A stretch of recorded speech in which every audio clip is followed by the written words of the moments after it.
সুন্দর ফুটে গিয়েছে।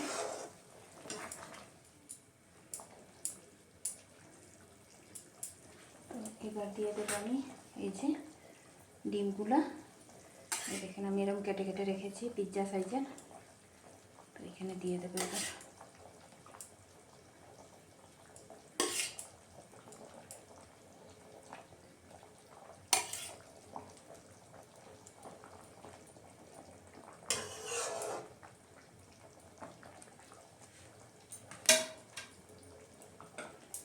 দিয়ে দেবো তার উপর ধনিয়া পাতা।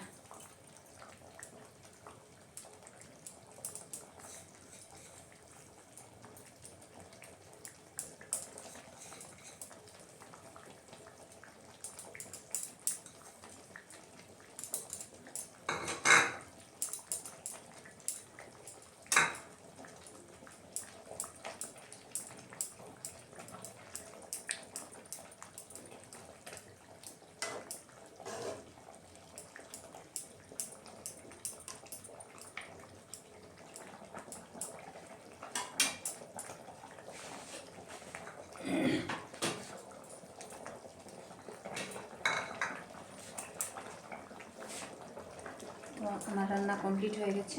তো এবার আমি গ্যাস অফ করে দেবো, দিয়ে ঢাকা দিয়ে দেবো।